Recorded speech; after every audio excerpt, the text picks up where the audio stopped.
What's up, everybody? It's your boy, Corey Easley, back at it again with another week of this fucking podcast. And every week I talk to at least a couple of people, and I'm like, I'm not doing this shit no more. Why? Because why don't I just buy a fucking diary that I could just write in and get all these thoughts out in there, right? Then I don't have to go, I got to record this thing at some point on one of these days before the next time comes. But I'm so committal to when I say I'm going to do something, I got to do it. I just have to. You know what I mean? And I won't say I'm going to do some shit if there's a little bit of a doubt in my mind about it. Like, if I don't believe I can do something, or if I don't believe I can deliver on something, I don't make people no fucking promises. Like, I'm going to show up to something or I'm going to do a thing.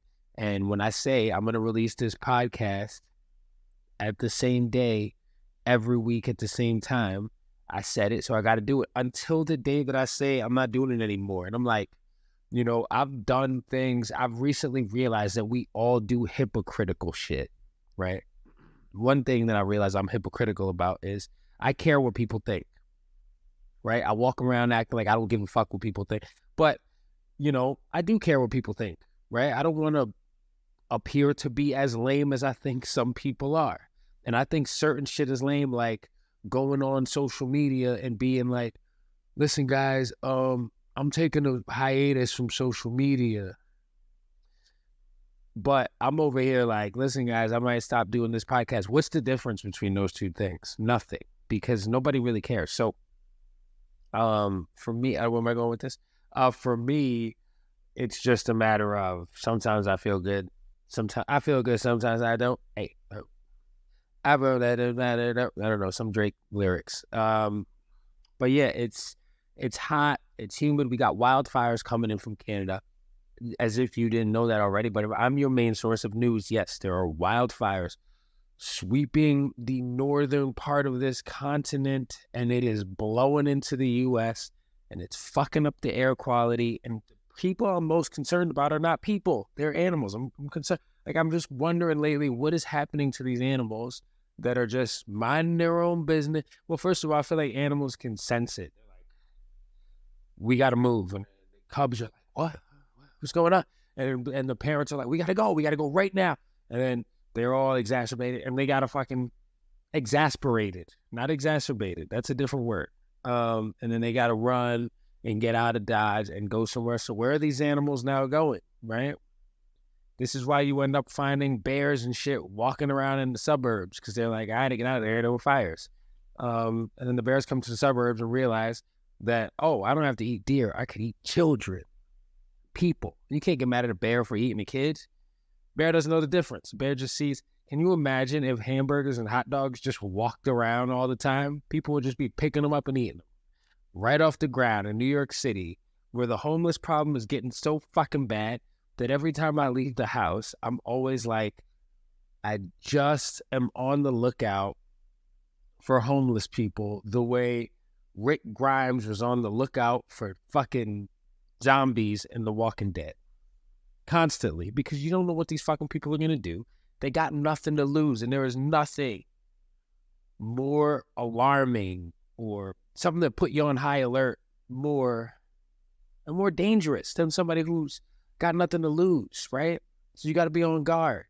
You know, years ago, and I'm not proud of this, back when I was a heavy drinker, I was coming home from the bar one night. It was the middle of the night. I don't know what time it was. It had to be somewhere between the hours of 1 a.m. and 4 a.m. I do not know. I was on the train coming home, and this one crazy homeless guy jumped in my fucking face in Harlem and started yelling at me and shit. So I stepped back and I fucking rocked this dude. I hit him and he hit the fucking floor. And then the door closed on the train. I was on it and I was gone and I left. But I felt scared for my safety. So it was self-defense, you know? I was like, first reaction, guy in my face, boom, hit him, right? And you don't even want to touch these motherfuckers, right? Because you don't know what's going on. And it's like, you know, sometimes I'm like, damn, like, this is a human being, right? But at the end of the day, if I was just so naive to just be like, hey, man, are you okay? Can I help you out? That's how you get stabbed on the fucking train. And then you're on the news. And you don't know you're on the news because you're dead, but everybody else knows you're on the news because they're like, homeless guy stabs a guy on the train. We checked his blood alcohol level and it was out of control, but this just shouldn't happen, right? And then we care about it for a couple of days and then nobody gives a shit about it anymore. You know, it's like that Drake song, more Drake lyric, where he's like, then a few weeks later, nobody even speaks about it. I just had to say my piece about it. There's always going to be crazy shit going on in the world. That's why I love what I do, because at the end of the day, you get taught to be resilient. And I'm talking about like training and helping other people, because it goes beyond the physical shit. It goes beyond a heavy deadlift, you know, or a heavy squat. It's mental toughness. I don't feel like doing this shit today. I don't want to work today. And not because I don't like what I do, it's because I don't feel like dealing with these motherfuckers. And I don't think there's anything wrong with being honest about that, right? But you get to learn how to do shit anyway, right? You get to have that mental toughness. And there's always going to be crazy shit going on in the world. And you just got to deal with it anyway, because you're just one person. I remember hearing somebody say that when I was a kid, and I don't remember who it was. I remember the dude just like, I'm just one man. I remember a guy saying that, and I remember thinking, that's so simple. But he's right. He can't do anything. He's just one person. So, next time when you are getting ready to be hard on yourself, because it's so easy to be hard on yourself. It's so easy to get anxious about shit that you really don't have a lot of control over, right? And I feel like this has been coming up lately, seeing some people, like you'll see relationship dynamics, right? And where sometimes one of the people in the relationship seems to be kind of like, yeah, everything will be fine. And the other one is the worrier. And neither of those people can quite understand exactly how the other person can worry or not worry so much. But I think a thing that makes the relationship work is like they balance each other out. Like people talk about balance all the time, and I think that's what helps. I think, if you got two motherfuckers who ain't worried about nothing, could be a little crazy.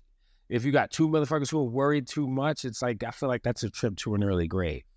So I like the balance of like the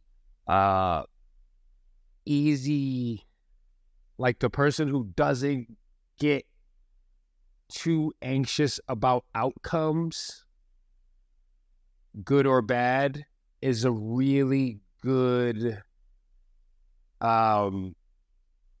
support system for a person who just is like always worried about the next thing, and obviously we know that anxiety really is just constantly worried about the future and the outcome, right? Living in the moment is very difficult, but we always talk about how we need to live in the moment, and it's an easier said than done thing. I feel like people are put into your life so you can learn shit from them. And I think if you're actively trying to act like you know everything all the time, you can't learn shit. Part of the reason that you become who you are is all your experiences and all the people that you've met that have said or done things that you like, and you've decided to adapt and make them your own. Maybe you even see somebody dress a certain way, you take something from that. You see somebody who talks a certain way, you take something from that. Maybe you really like Matthew McConaughey. You know what I mean? And it's important we lean on each other because we learn, right? That's how motherfuckers survived back in the days when like somebody figured out how to make fire, and then they're like, oh shit, now we got fire. Now we can cook stuff. Now we can stay warm. We're not fucking freezing to death. And it just went on. And somebody had to teach somebody else how to do that. But ultimately, at the end of the day, I think sometimes we forget that somebody just made all this shit up. You know, I love when somebody goes and tries to do something that people say like, you can't do that, or nobody's done that before because you can't do it. And then somebody just goes and accomplishes something. And everybody's like, damn, that's crazy. It's the first person to ever do that. Like, I love seeing stuff like that. God, and the people listening are like, well, give an example of it. What do you mean? Because I feel like you're talking about something. I'm really not. I'm really just fucking talking. So whoever you are, sorry to disappoint you. Yeah. All this to say, yeah, I guess I'm still doing this podcast, and it's just nice to get on here and kind of talk a little bit. Now, I'm not happy with doing it all the time, but sometimes I am, and I think that's part of life, right? Like, you make a commitment and you do the thing. Now, we went and saw Into the Spider-Verse, Across the Spider-Verse, I believe it was called. Into the Spider-Verse is one of my favorite movies of all time. There were so many things about that movie that I love. I'm about to appear on an episode of the Movies to Watch Before You Die podcast, which is one of my favorite podcasts I listen to religiously. And I talk about how much I love the movie. So I'm not going to get into it too much right now, but listen, I love this movie. Please go listen to the Movies to Watch Before You Die podcast if you want to hear more about what I think about the movie. It's very important to me. I think it's very important for people who look like me, who admired superheroes and the superhero genre, and just like, honestly, even beyond somebody putting on a costume and wearing a fucking mask and having superpowers,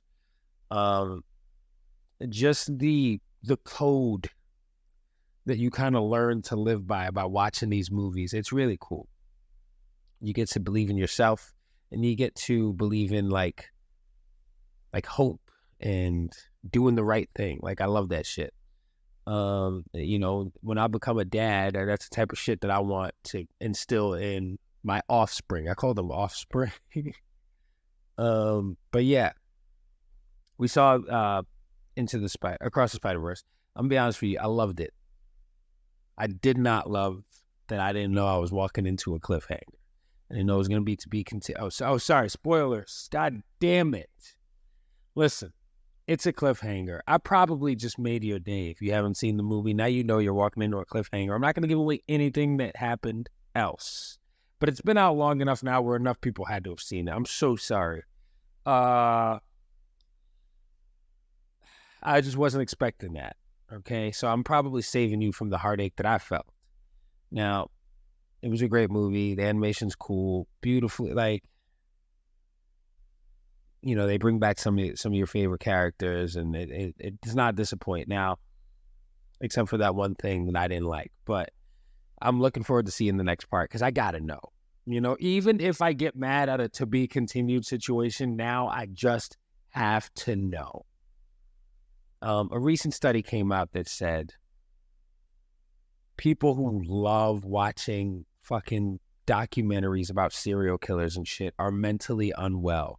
I'm paraphrasing, but I believe that. Motherfuckers will sit down for hours and watch a docu-series about fucking Ted Bundy, and it's like, why are we still making movies, making money off of this shit? This guy was a fucking psycho. Can't this just be a news headline that someone goes and reads about, and then we leave that person to be a fucking story? Or like, we're not making stories about, I don't know. I just think there's better uses of your time than constantly sitting around watching shit that's like really fucked up and depressing. Horror movies are fun because it's fake, right?